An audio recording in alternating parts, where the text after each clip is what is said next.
प्यारे दोस्तों, यह डिक्टेशन 500 शब्द की 80 शब्द प्रति मिनट की गति से बोली जाएगी।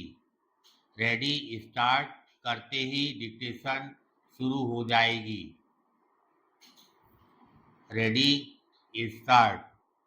अधिष्ठाता महोदय, मुझे अपना उत्तर देते हुए यह मौका मिला था कि मैं इस बहस में लाई गई विशेष दलीलों का जवाब देती, लेकिन विपक्ष के मेरे मित्र ने भले ही बड़ी सद्भावना से यह कहा हो कि मैंने चीज़ों को बहुत बारीकी से देखा परखा है, फिर भी मुझे नहीं लगा कि इस विधेयक के विरुद्ध कोई बड़ी दलील दी गई हो।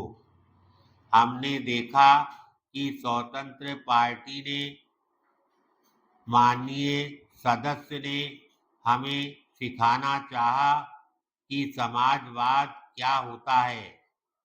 मैं समझती हूँ कि यहाँ उपस्थित माननीय सदस्य और बम्बई के लोग जानते हैं कि वह मेरे पिता की नीतियों के कैसे और कितने अनुयायी रहे हैं। पैराग्राफ।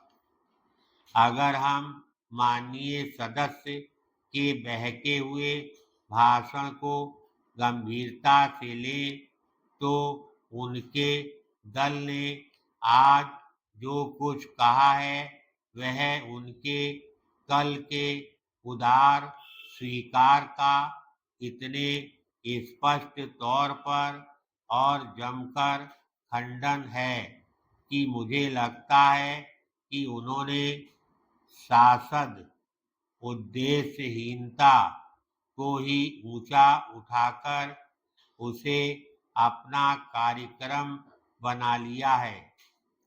हमें सरदार वल्लभ भाई पटेल के लंबे लंबे उदाहरण सुनने को मिले हैं। जिन्होंने यह उदाहरण दिए हैं वे शायद इन्हें ही कुछ समय पहले शायद अखिल भारतीय कांग्रेस कमेटी की बैठक में काम ला सकते थे। इस प्रस्ताव को दिल्ली में पारित हुए काफी समय बीत चुका है। यह सही है कि जब यह पास किया गया था तो मैं मौजूद नहीं थी। यह भी सही है कि उसके स्वीकृत होने पर मुझे कुछ परेशानी हुई थी, इसलिए नहीं कि मैं उसके विरुद्ध थी, बल्कि उसके स्वीकृत किए जाने के ढंग के कारण। पैराग्राफ।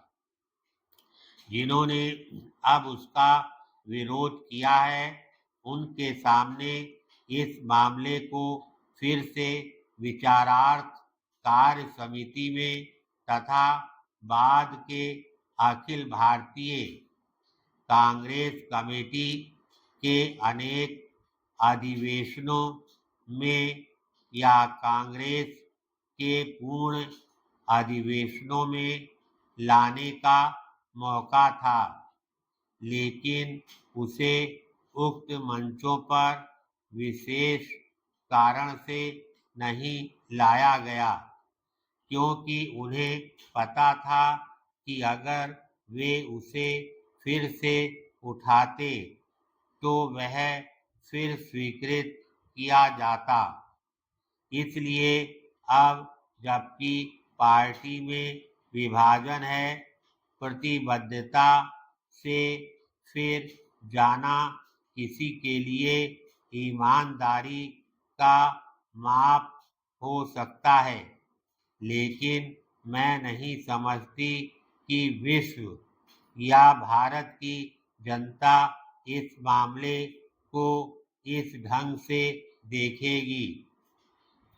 किसी ने यह भी कहा कि समझौते के औचित्य के बारे में उस समय किसी के मन में कोई प्रश्न नहीं उठा था, लेकिन मेरे माननीय मित्र ने स्पष्ट कहा कि स्वयं उन्होंने संदेह व्यक्त किया था। मैं निश्चय पूर्वक जानती हूँ कि मैंने प्रश्न चिन्ह लगाया था और प्रत्येक राज्य में प्रजा परिषद ने इन समझौते के औचित्य पर संदेह व्यक्त किया था। मैं जानती हूँ कि प्रत्येक प्रांत में बहुत से लोग ऐसे थे जिन्होंने इन समझौतों के बुद्धिमत्तापूर्ण होने पर संदेह व्यक्त किया था, और मैं कह सकती हूँ कि मैं ऐसे लोगों में एक थी, और उस समय युवा कांग्रेस के अधिकांश लोगों ने संदेह व्यक्त किया था। धन्यवाद।